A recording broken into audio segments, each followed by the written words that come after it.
10 sacerdotes que traicionaron la confianza de todo un pueblo. Crímenes reales que aún estremecen al mundo. Eran hombres que subían al altar cada domingo, que bautizaban a los recién nacidos y consolaban a los moribundos, pero detrás del cuello blanco escondían una traición que ninguna familia pudo imaginar. Durante décadas, sus propias instituciones prefirieron el silencio antes que la denuncia. Y ese silencio tuvo un costo que hoy sigue calculándose en juicios, indemnizaciones y reformas legales alrededor del mundo, que lleva a una diócesis entera a proteger durante más de 30 años a un hombre que destruía uno tras otro a los niños que le habían confiado. Boston, Massachusetts, enero de 1992.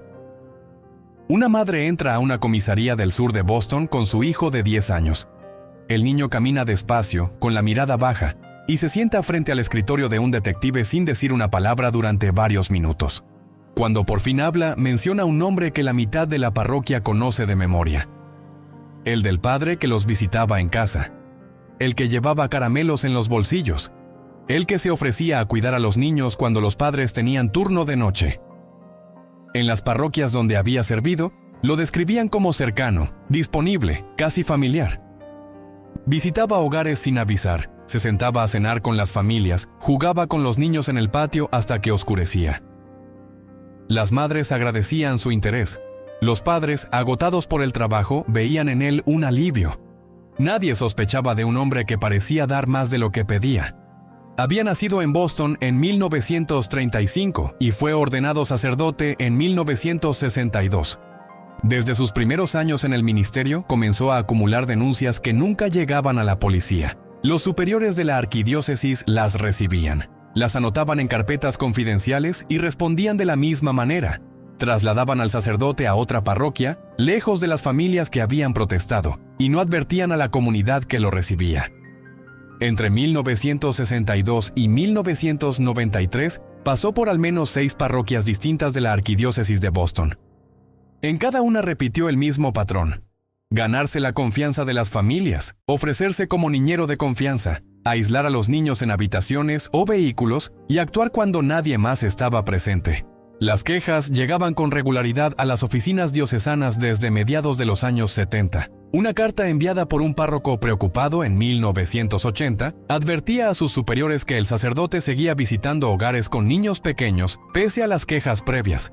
Un documento interno de 1984 reconocía que representaba un riesgo continuo para cualquier parroquia a la que fuera destinado, pero la respuesta fue, otra vez, un traslado silencioso a una comunidad que desconocía por completo su historial.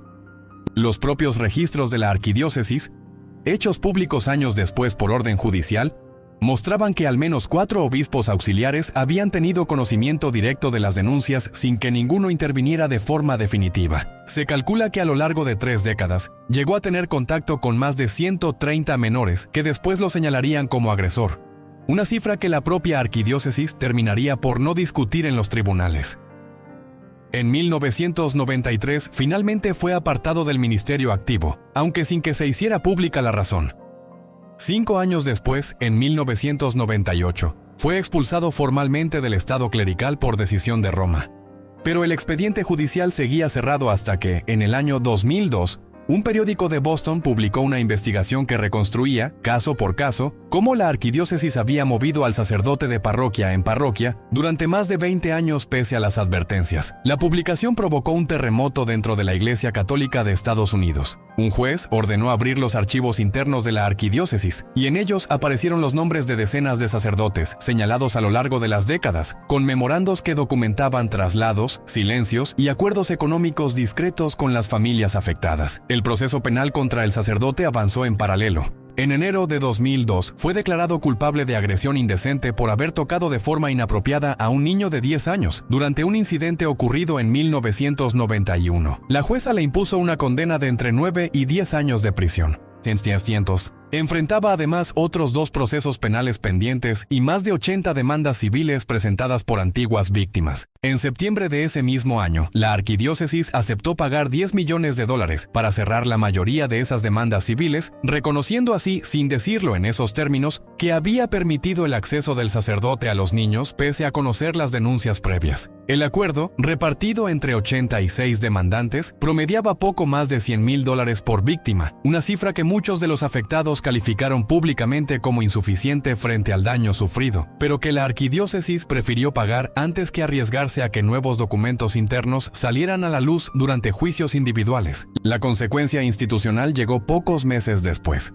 En junio de 2002, la Conferencia de Obispos Católicos de Estados Unidos aprobó lo que se conoció como la Carta para la Protección de Niños y Jóvenes, un conjunto de normas obligatorias para todas las diócesis del país que exigía denunciar de inmediato ante la policía cualquier sospecha de abuso. Prohibía los traslados silenciosos de sacerdotes señalados y establecía revisiones de antecedentes para todo el personal en contacto con menores. En diciembre de ese año, el cardenal que había encabezado la arquidiócesis durante buena parte de esos traslados presentó su renuncia. El sacerdote nunca llegó a cumplir su condena completa.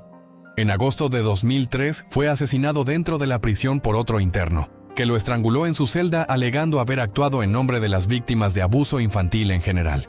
No se mencionarán aquí los nombres de los niños que confiaron en él durante más de 30 años. Muchos de ellos hoy son adultos que prefieren que su historia se cuente sin exponer la suya.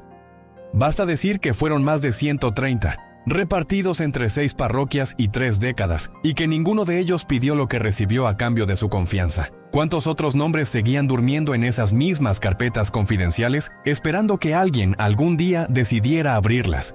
North Attleboro, Massachusetts. Verano de 1960. Un grupo de niños juega al béisbol en un terreno baldío junto a la iglesia, mientras el sacerdote recién llegado a la parroquia los observa desde la banca, con la sotana desabrochada por el calor. Es joven. Tiene apenas 25 años y se ha ganado en pocas semanas la fama de ser el cura más cercano que el pueblo ha tenido nunca. Organiza excursiones, dirige el grupo de monaguillos, se ofrece como consejero de los Boy Scouts locales. Los padres, orgullosos de que su parroquia tenga por fin un sacerdote joven y entusiasta, le confían a sus hijos sin dudarlo. Había nacido en un suburbio de Boston en 1935, hijo de un químico de una petrolera. Se graduó en matemáticas y entró al seminario de Baltimore con una recomendación que lo describía como un joven de carácter ejemplar. Fue ordenado sacerdote en abril de 1960 y, apenas semanas después de llegar a su primera parroquia, ya había comenzado a abusar de los niños que se le acercaban con total confianza.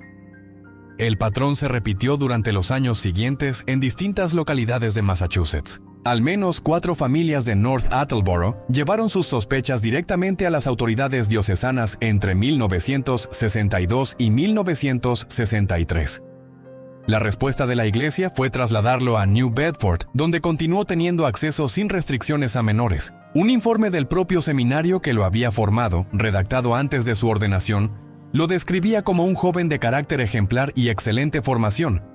Una recomendación que sus superiores citarían después, con cierta ironía involuntaria, cuando intentaron explicar por qué nadie había cuestionado su idoneidad para el ministerio, pese a las primeras señales de alarma.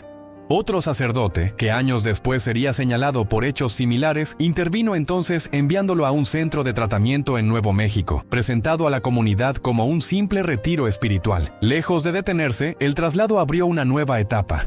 Entre finales de los años 60 y comienzos de los 70 pasó por Texas, Minnesota y Nuevo México, siempre bajo la misma cobertura institucional. La iglesia lo enviaba a programas de evaluación psicológica. Recibía informes ambiguos que no recomendaban su expulsión del ministerio y lo devolvía a nuevas comunidades sin advertir a nadie. Él mismo reconocería después haber abusado de entre 50 y 100 niños y niñas a lo largo de esos años, en al menos 4 estados distintos. En 1974 dejó el sacerdocio, se casó y tuvo 4 hijos propios. Durante casi 2 décadas pareció desaparecer de la vida pública.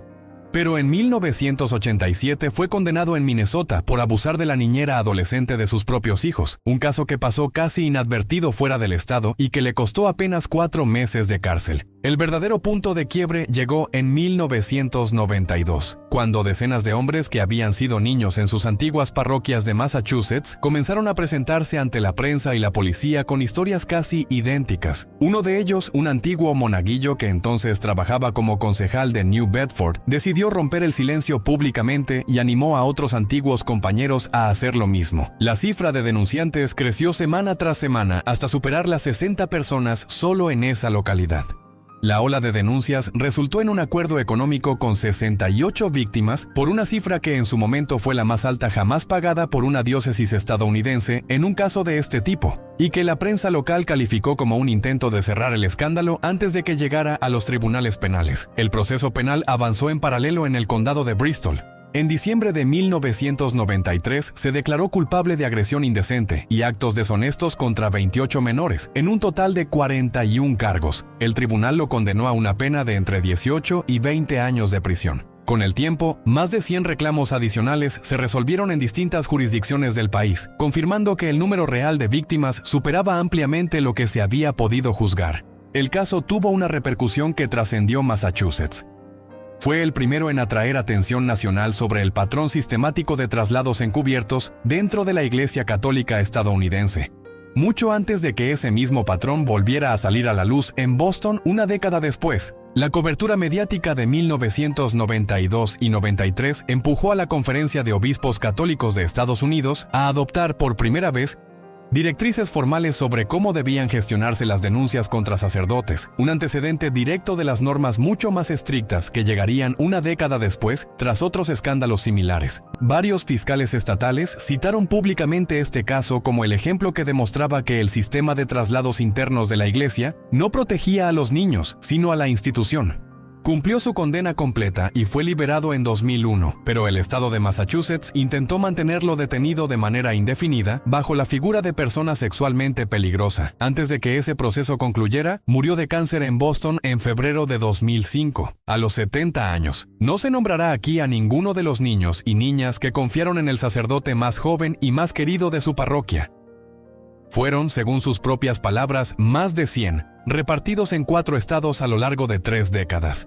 Boston, Fall River, New Bedford. Los nombres cambiaban, pero la treta era siempre la misma.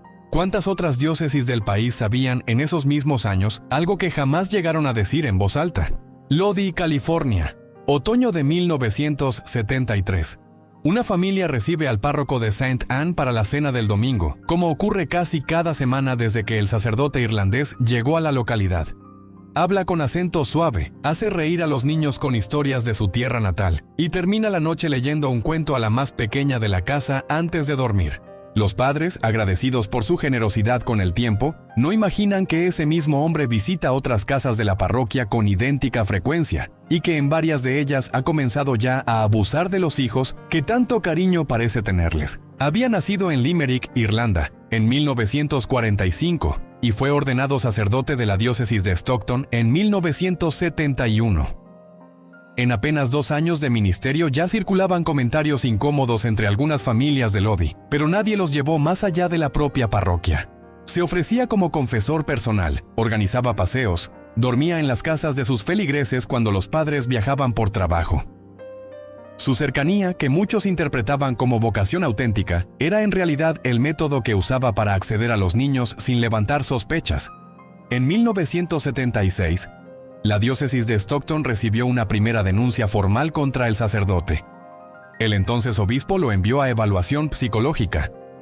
El informe no recomendó apartarlo del ministerio ni establecía un diagnóstico claro de riesgo hacia menores. Fue trasladado a otra parroquia, donde continuó actuando exactamente igual. Documentos internos de la diócesis, exhibidos años después ante un jurado civil, mostraban que ese mismo obispo había recibido al menos 2 advertencias adicionales durante los años siguientes, ambas archivadas sin que se tomara ninguna medida de protección hacia los menores de las parroquias donde el sacerdote continuaba ejerciendo. En 1984, la policía local investigó nuevas denuncias, pero decidió no presentar cargos después de que la diócesis prometiera apartarlo de cualquier contacto con niños. En lugar de eso, el mismo obispo lo reasignó a una parroquia a 80 kilómetros de distancia, en una comunidad que desconocía por completo su historial. Durante casi 2 décadas repitió el mismo ciclo en distintas localidades del centro de California: Turlock, Stockton, San Andreas, Hudson. Entre las víctimas se contaban hermanos de una misma familia, a la que visitaba con tanta frecuencia que llegó a describirse a sí mismo años después como el sacerdote de la familia. En una declaración judicial de 2005, grabada en video y utilizada después en varios procesos civiles, reconocería haber abusado de al menos 25 menores a lo largo de su carrera, incluidos niños de muy corta edad, y admitiría además haber mantenido relaciones con madres de algunas de sus víctimas, como forma de asegurarse acceso constante a sus hijos. En esa misma declaración explicó con frialdad cómo elegía a las familias más vulnerables de cada parroquia: madres solas, matrimonios con dificultades económicas, hogares donde su presencia constante se recibía como una ayuda y no como una amenaza. El caso que finalmente lo llevó a un tribunal correspondía a 2 hermanos de Turlock, a quienes había abusado de manera sostenida entre 1978 y 1991, desde que tenían apenas 3 años hasta la adolescencia. Fue arrestado en el verano de 1993, poco después de que sus superiores volvieran a recibir una denuncia que ya no pudieron contener.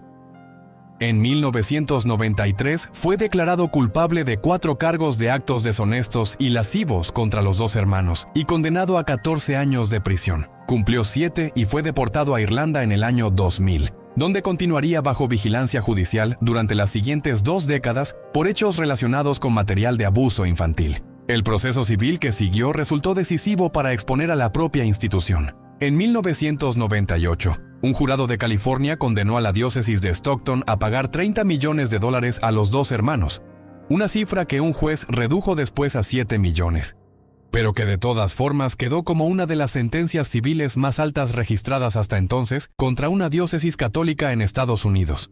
Durante el juicio salió a la luz que el obispo que había gestionado el caso en los años 80 era, para entonces, arzobispo de Los Ángeles y cardenal de la Iglesia Católica, y que bajo juramento afirmó no recordar detalles centrales de las denuncias que él mismo había recibido años atrás. La consecuencia institucional se sintió mucho más allá de California. El caso se convirtió en referencia obligada en el debate nacional sobre la responsabilidad de los obispos que conocían denuncias, y aún así reasignaban a los sacerdotes señalados.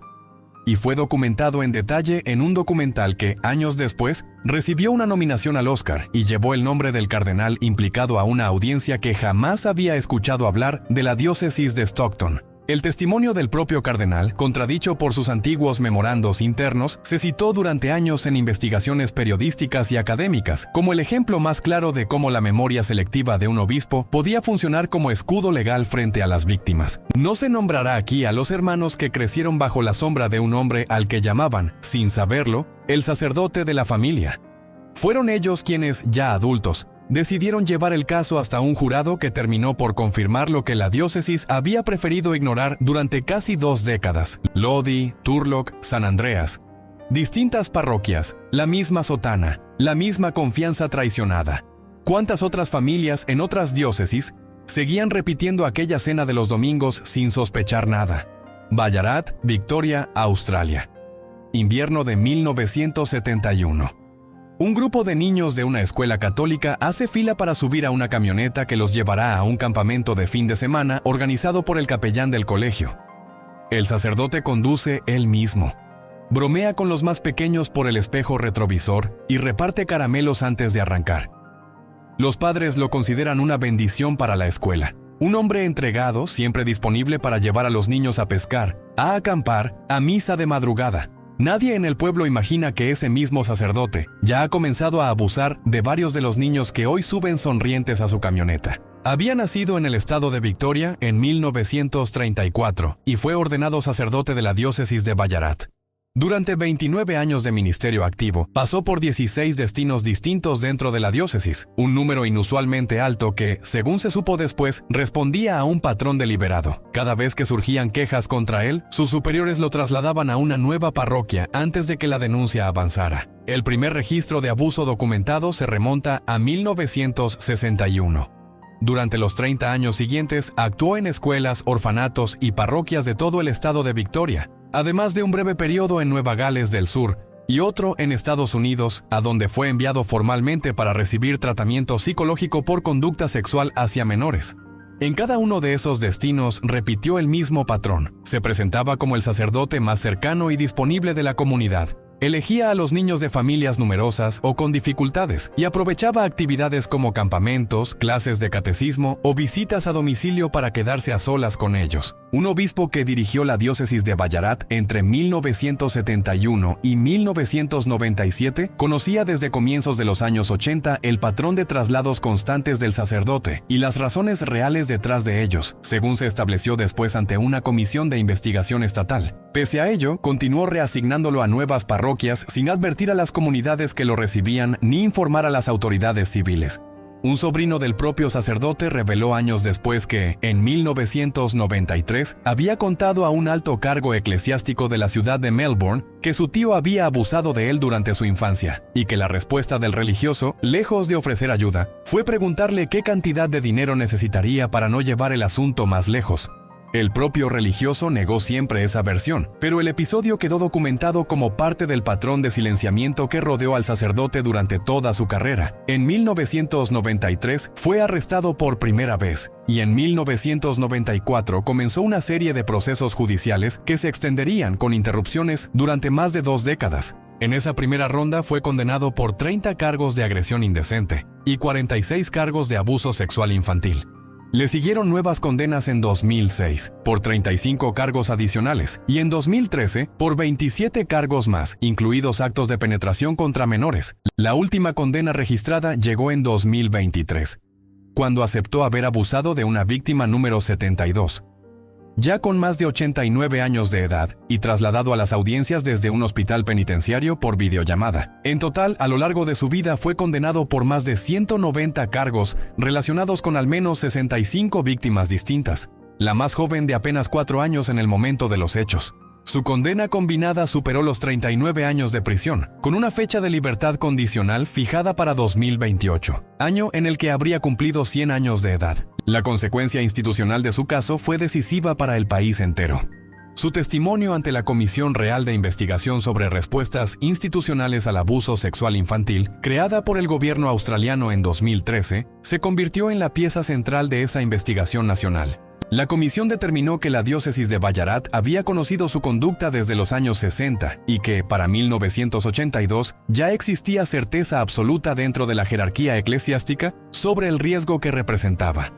Entre quienes declararon ante la comisión estuvo un cardenal que había compartido vivienda con el sacerdote a comienzos de su carrera y que, según los propios sobrevivientes, fue informado directamente de los abusos en 1993 sin que tomara ninguna medida al respecto. Las conclusiones de la comisión llevaron a reformas obligatorias en la forma en que instituciones religiosas, escolares y deportivas de toda Australia debían reportar y gestionar denuncias de abuso infantil, y establecieron un sistema nacional de compensación para las víctimas de instituciones religiosas. Murió en prisión en febrero de 2025, a los 90 años, sin haber alcanzado la libertad condicional. Su muerte cerró formalmente el expediente penal más extenso jamás abierto contra un sacerdote católico en la historia de Australia, pero las reformas que su caso había impulsado seguían aplicándose en escuelas, parroquias y clubes deportivos de todo el país. No se nombrará aquí a ninguno de los 65 menores que la justicia australiana logró documentar como sus víctimas, ni a los muchos otros que nunca llegaron a denunciar.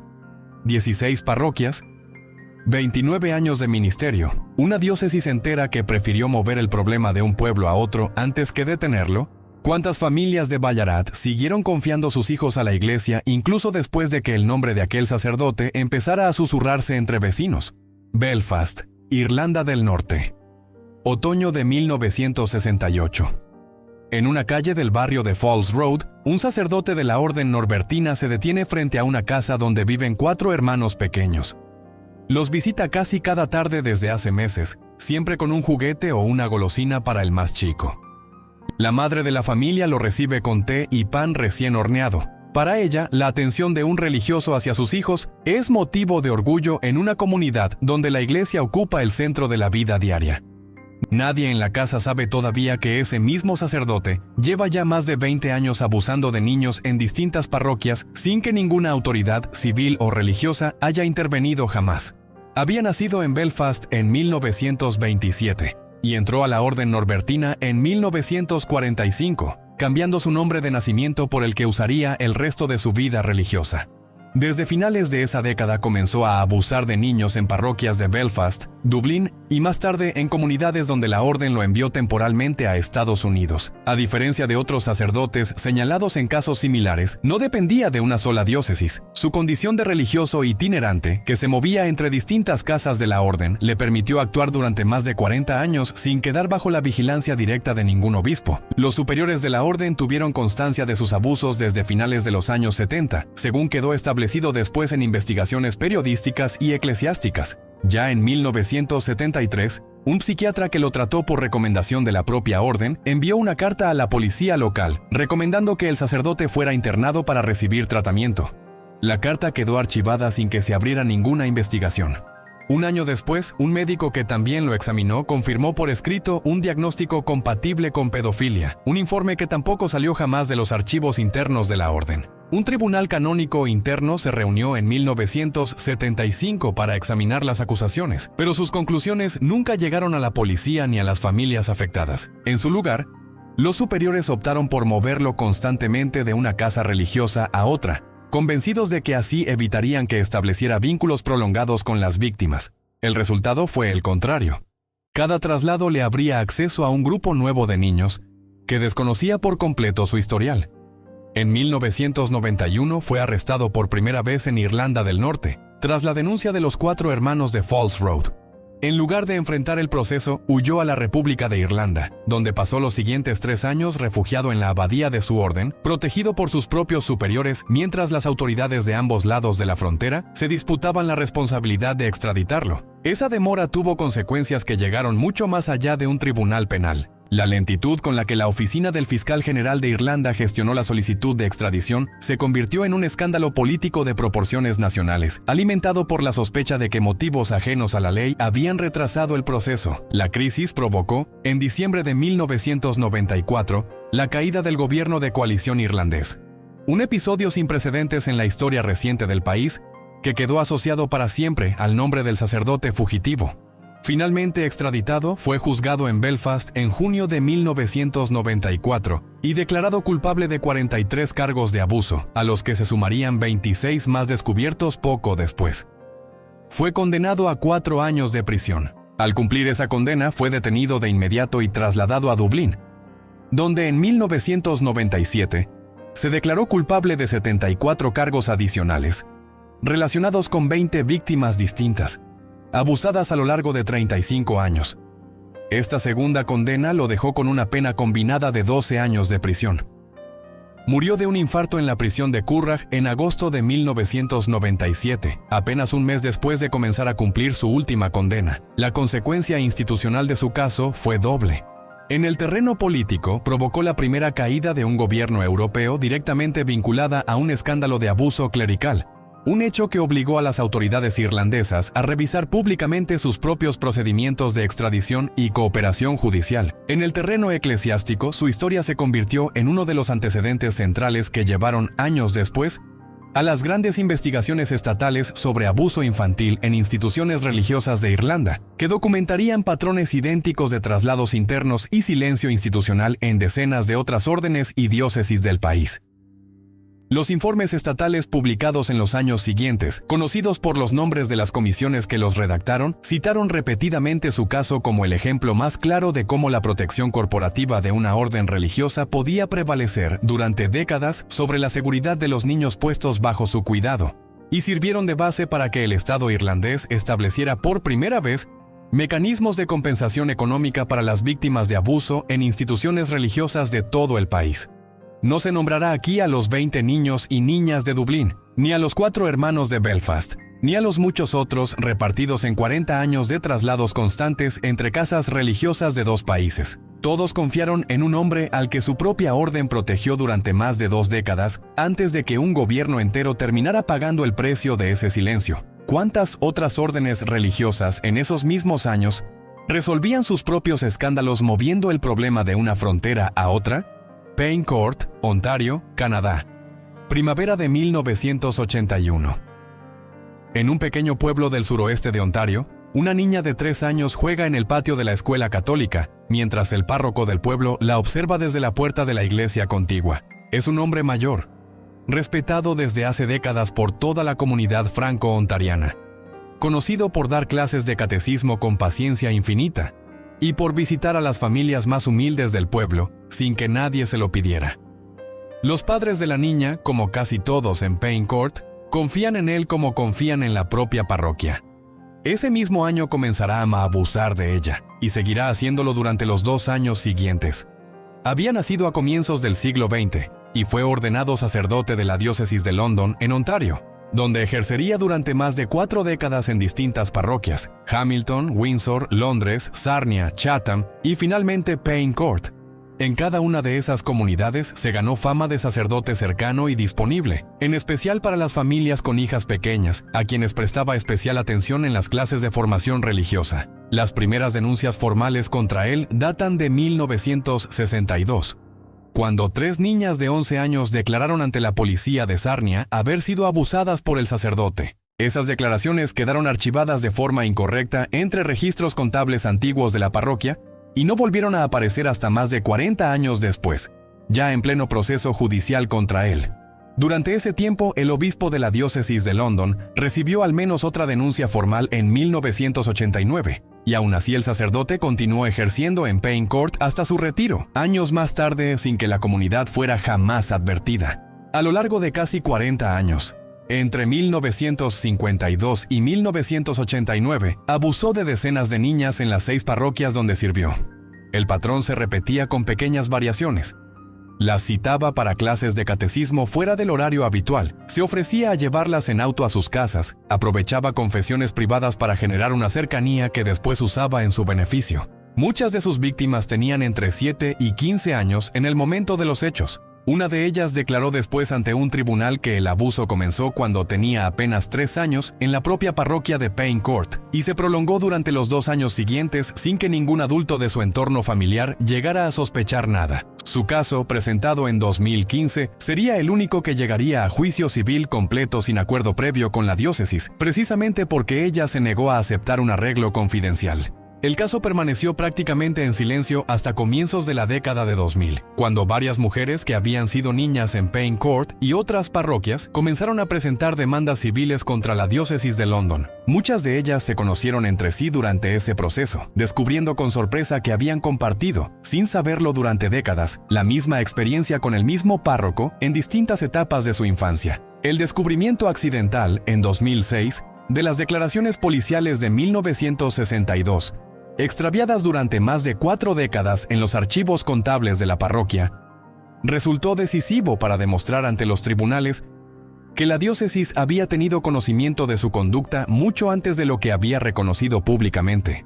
En agosto de 2006 se declaró culpable de 47 cargos de agresión indecente contra niñas de entre 7 y 15 años cometidos entre 1954 y 1986. Pese a su edad avanzada y a un diagnóstico de demencia leve, un juez ordenó primero una evaluación psiquiátrica independiente para determinar si estaba en condiciones de ser sentenciado. Y solo después de confirmar que comprendía plenamente el proceso judicial en su contra, le impuso una condena de 3 años de prisión, además de la obligación de proporcionar una muestra de ADN para el registro de agresores sexuales y una prohibición de posesión de armas de fuego por 10 años. Murió en la cárcel de Kingston apenas 3 meses después de iniciar su condena, a los 84 años. La consecuencia institucional llegó principalmente por la vía civil. En 2009, una de sus víctimas recibió una indemnización de $1.745.000, la más alta jamás otorgada en Canadá, por un caso individual de abuso sexual hasta ese momento. Un tribunal de apelaciones confirmó después que la diócesis de London había fallado deliberadamente en su deber de proteger a los menores, al haber ocultado durante años la existencia de las denuncias originales de 1962. Durante ese mismo proceso, un antiguo obispo de la diócesis admitió públicamente por primera vez que había tenido conocimiento del comportamiento del sacerdote antes de lo que la institución había reconocido durante años, aunque insistió en que había actuado como correspondía en cada momento. El caso obligó a la diócesis a revisar por completo sus protocolos de archivo y reporte de denuncias, y se convirtió en referencia obligada para decenas de demandas posteriores contra otras diócesis canadienses.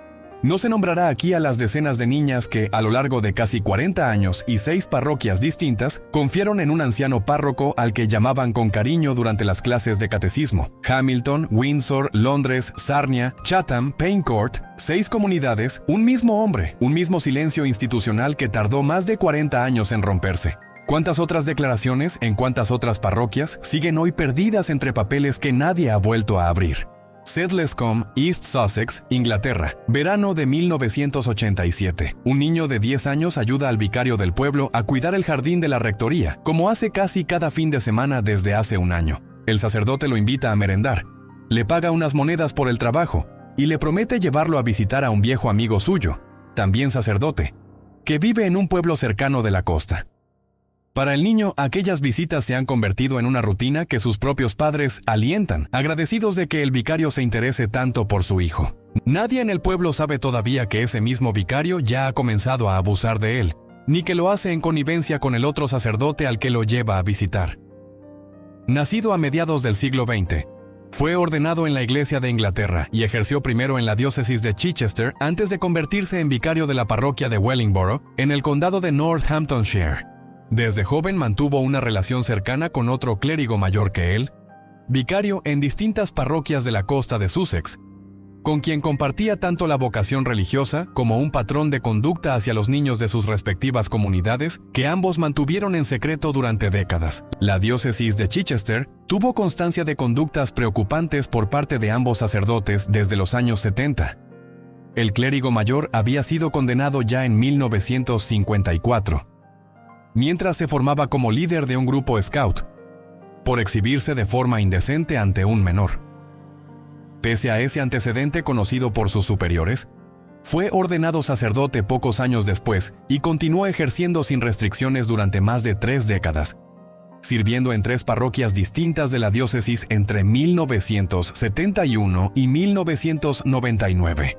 Un informe interno de la diócesis, redactado por un funcionario de seguridad infantil años después de su muerte, reconocería que el propio obispo de la época había recibido, al menos en una ocasión, información directa sobre su conducta y había optado por no trasladar el asunto a las autoridades civiles, confiando en que un simple traslado de parroquia bastaría para resolver el problema. Entre finales de los años 70 y comienzos de los 90, ambos sacerdotes abusaron de manera conjunta de varios niños de sus parroquias, entre ellos el niño de Sedlescombe, a quien el vicario más joven llevaba periódicamente a visitar a su colega de la costa. Otro menor, vinculado a un grupo scout de la zona, sería identificado años después como víctima del clérigo mayor durante ese mismo periodo, en circunstancias que reforzaron ante los tribunales la existencia de un patrón sostenido y no de hechos aislados.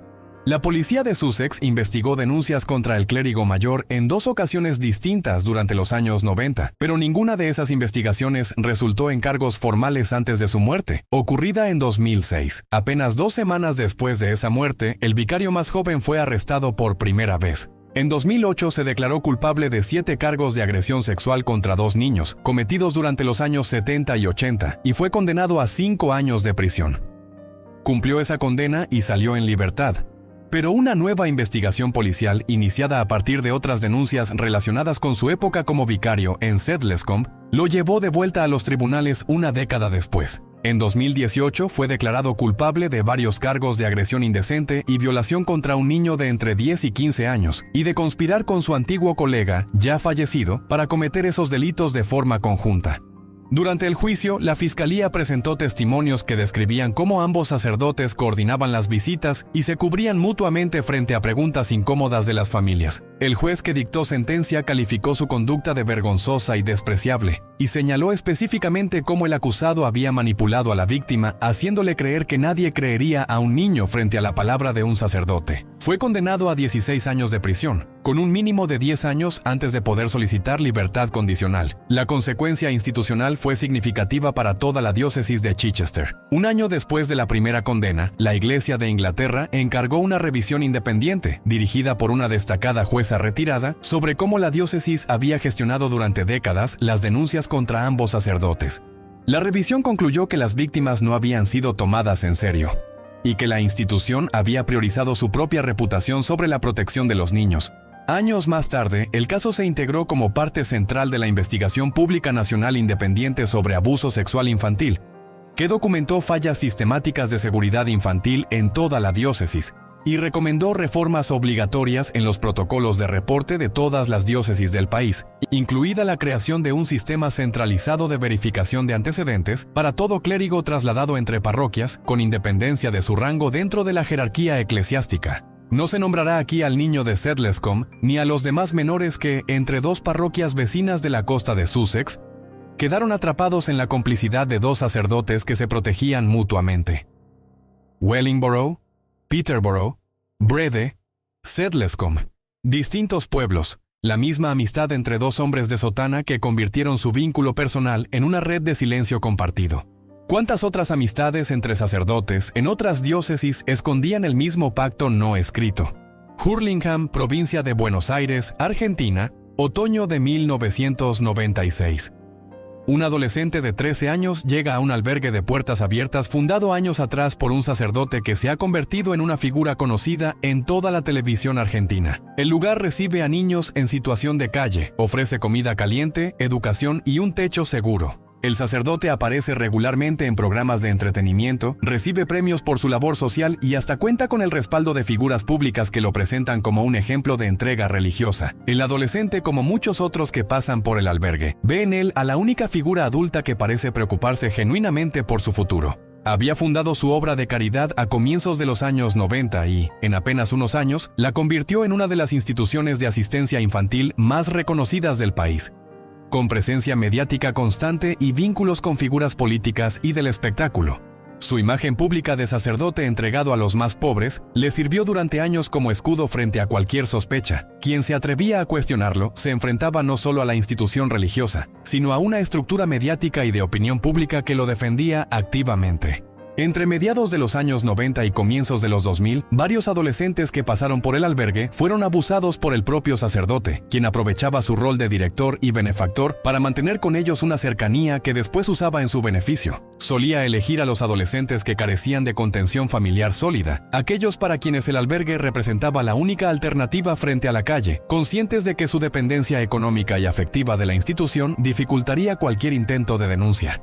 Las primeras denuncias comenzaron a circular de forma extraoficial desde 1996, pero fue recién en 2002, cuando un programa periodístico de investigación reunió el testimonio de varios denunciantes y lo llevó por primera vez a la esfera pública nacional. La reacción inicial de buena parte de la sociedad argentina y de sectores importantes de la propia iglesia fue de incredulidad y respaldo hacia el sacerdote, cuya obra social gozaba de enorme prestigio. Numerosas figuras públicas salieron a defenderlo en televisión, y la fundación organizó campañas de recolección de firmas de apoyo entre vecinos y exalumnos del albergue. Recién en 2006, la justicia argentina inició formalmente la investigación penal en su contra, tras años de denuncias que habían quedado archivadas o minimizadas por la propia fundación, que llegó a presentar contrademandas contra algunos de los denunciantes y periodistas que investigaban el caso, acusándolos de difamación y de responder a intereses económicos ajenos a la institución. El proceso judicial se extendió durante casi una década, marcado por peritajes psicológicos contradictorios y una intensa disputa mediática entre quienes sostenían la inocencia del sacerdote y quienes reunían nuevos testimonios de antiguas víctimas del albergue. Varios de los jóvenes que declararon durante el juicio relataron episodios similares ocurridos en las oficinas privadas del sacerdote dentro de la propia institución, en horarios en los que el resto del personal del albergue se encontraba ausente. En junio de 2013, un tribunal oral lo condenó a 15 años de prisión por abuso sexual, agravado contra menores que habían estado bajo su cuidado directo en la institución que él mismo dirigía. La sentencia fue apelada durante varios años más, hasta que la Corte Suprema de Justicia de la Nación confirmó la condena de manera definitiva, cerrando así uno de los procesos judiciales más largos y mediáticos de la historia reciente argentina contra un sacerdote católico. La consecuencia institucional del caso resultó decisiva para el tratamiento de denuncias similares en el país. Se convirtió en el antecedente que marcó un antes y un después en la forma en que la sociedad argentina y la propia justicia abordaban las acusaciones contra figuras religiosas con alto respaldo mediático y social, y expuso las debilidades del sistema de control estatal sobre organizaciones no gubernamentales que trabajaban con menores sin supervisión externa suficiente. En los años siguientes a la condena, otros 8 sacerdotes argentinos fueron condenados en casos separados de abuso infantil, varios de ellos citando el proceso judicial de esta fundación como precedente directo para sostener sus propias acusaciones ante tribunales que, hasta entonces, se habían mostrado reacios a fallar contra figuras religiosas de peso público. Organizaciones de defensa de la infancia señalaron además que el caso obligó a revisar los mecanismos de fiscalización estatal sobre fundaciones y hogares privados que trabajaban con menores, muchos de los cuales operaban durante años sin ningún tipo de auditoría externa independiente. Pese a la condena firme, mantiene hasta hoy su estado clerical dentro de la Iglesia Católica, ya que el proceso de expulsión canónica interno nunca llegó a completarse con la misma firmeza que el proceso penal civil. No se nombrará aquí a los adolescentes que llegaron a ese albergue buscando comida, educación y un techo seguro, y que en cambio encontraron al hombre que la televisión entera presentaba como un ejemplo de bondad. Fueron ellos quienes, años después de que la sociedad prefiriera no creerles, sostuvieron sus denuncias hasta obtener una sentencia firme del máximo tribunal del país. ¿Cuántas otras fundaciones, protegidas por su propia fama pública, siguen operando hoy sin que nadie se atreva a preguntar qué ocurre puertas adentro? Palma de Mallorca, España, finales de los años 90. En una parroquia de la isla, una niña de 10 años asiste a las clases de catequesis que imparte el párroco del pueblo, un sacerdote joven y muy querido por las familias de la comunidad. El aula donde se dan las clases es pequeña, con mesas apretadas y poco espacio entre los asientos. La niña, como el resto de sus compañeras, ve en el sacerdote a una figura cercana, siempre dispuesta a resolver dudas y a quedarse un rato más después de clase. Nadie en la parroquia imagina que, aprovechando precisamente esa cercanía y la disposición del propio mobiliario del aula, el sacerdote ya ha comenzado a abusar de ella durante las sesiones de formación religiosa. Ordenado sacerdote de la diócesis de Mallorca, se había ganado en pocos años una reputación de párroco cercano y comprometido con la formación de los más jóvenes de su comunidad. Impartía personalmente las clases de catequesis, organizaba actividades parroquiales para niños y adolescentes y mantenía un trato directo con las familias que reforzaba la confianza depositada en él como guía espiritual de sus hijos. En las reuniones parroquiales se lo describía como un hombre paciente, con vocación genuina por la enseñanza religiosa, capaz de explicar conceptos complejos de fe con ejemplos sencillos que los propios padres agradecían no saber transmitir ellos mismos. Esa reputación de dedicación absoluta a la formación de los niños fue, durante años, la razón por la que nadie cuestionó el tiempo que pasaba a solas con sus alumnas más pequeñas, fuera del horario regular de clases. Durante los años en que ejerció como párroco, abusó de al menos una niña de su parroquia, aprovechando el entorno controlado del aula de catequesis y la confianza que su condición sacerdotal le otorgaba frente a la familia de la menor.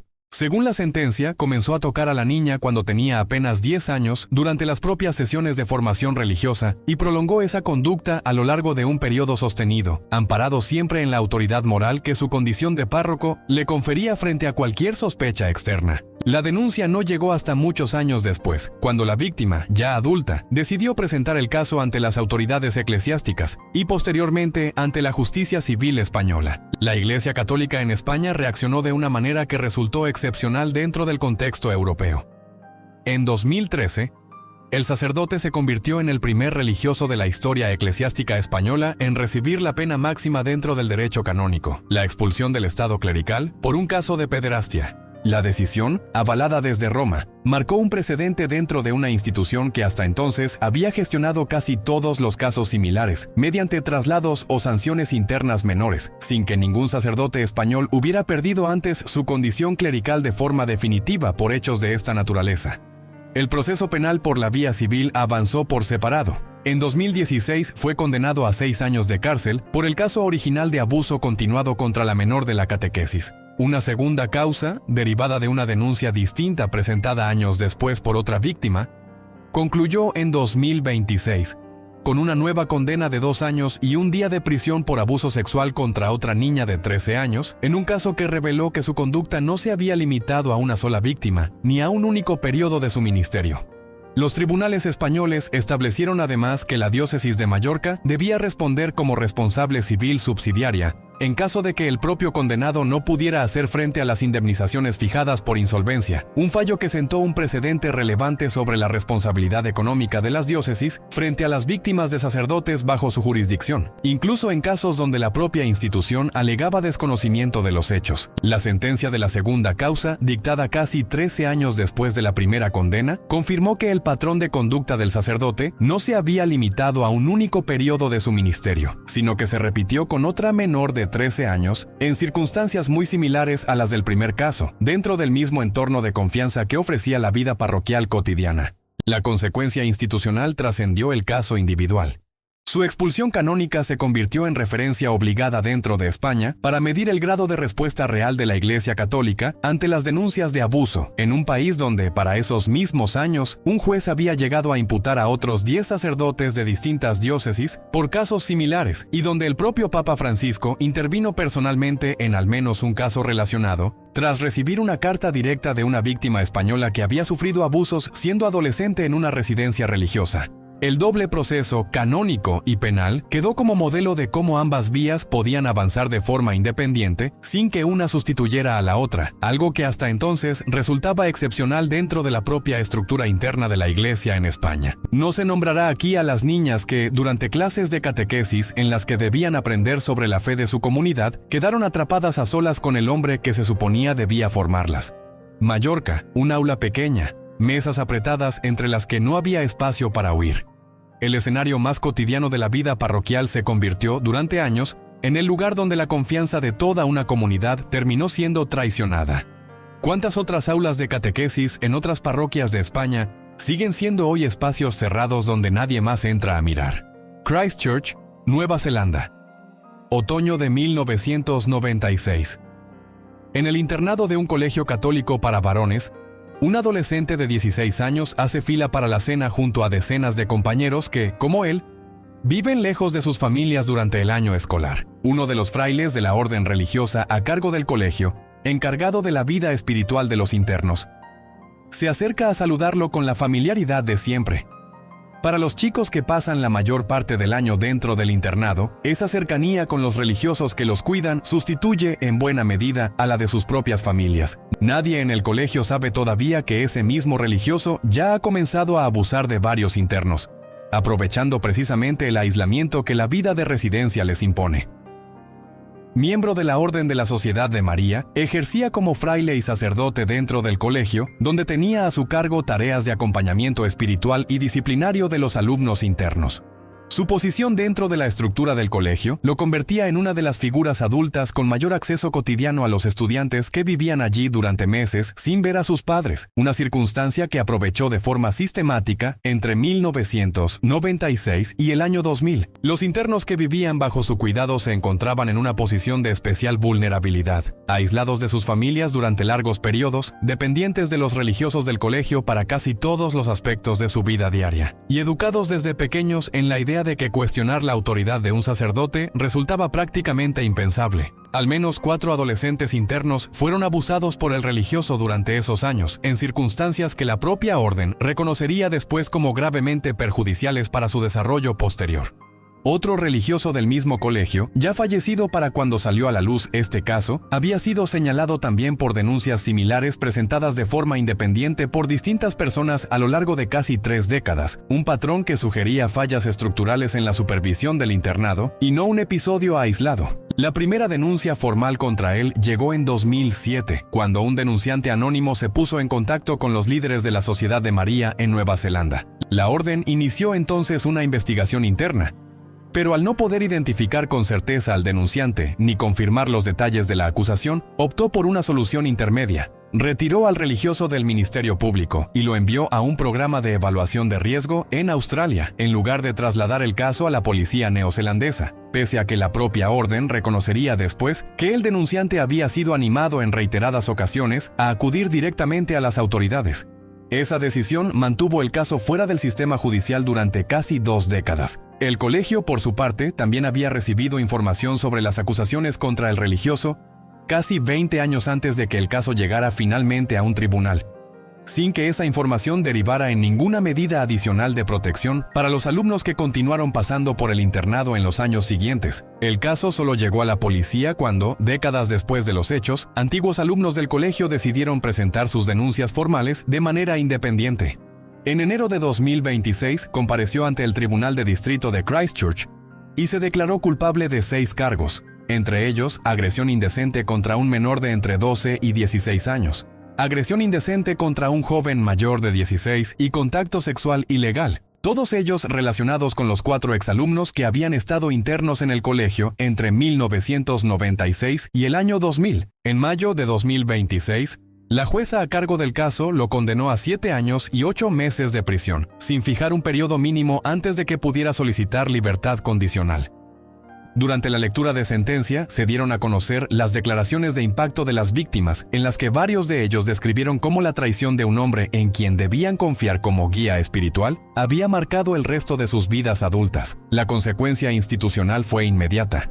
Apenas conocida la sentencia, el colegio anunció la apertura de una investigación independiente para determinar si contaba, en aquellos años, con sistemas adecuados para identificar y abordar el abuso dentro de sus instalaciones, reconociendo públicamente que otro religioso vinculado al mismo colegio había sido señalado por denuncias similares presentadas por distintas personas a lo largo de casi 3 décadas. La Sociedad de María, por su parte, ofreció disculpas formales a los denunciantes y reconoció fallas graves en su respuesta inicial de 2007. Comprometiéndose a revisar sus propios protocolos internos de reporte ante la policía. No se nombrará aquí a los 4 exalumnos que, siendo apenas adolescentes internos y lejos de sus familias, confiaron su vida espiritual a un hombre que convirtió esa cercanía forzada por el internado en una forma sistemática de abuso. 4 nombres que la justicia neozelandesa tardó casi 3 décadas en escuchar, mientras el colegio y la propia orden religiosa disponían de información suficiente para haber actuado mucho antes. ¿Cuántos internados religiosos alrededor del mundo siguen dependiendo, todavía hoy, de la misma confianza ciega que hizo posible este silencio durante tanto tiempo?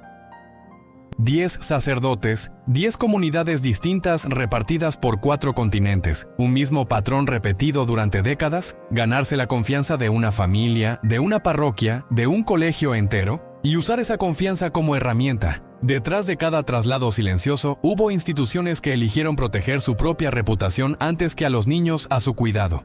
Este recorrido no busca entretener con el dolor ajeno, sino recordar que la confianza en una investidura nunca debería sustituir la vigilancia de una comunidad entera. Cuéntanos en los comentarios qué caso te resultó más difícil de escuchar y suscríbete para seguir conociendo los casos reales que el mundo prefirió, durante demasiado tiempo, no mirar de frente.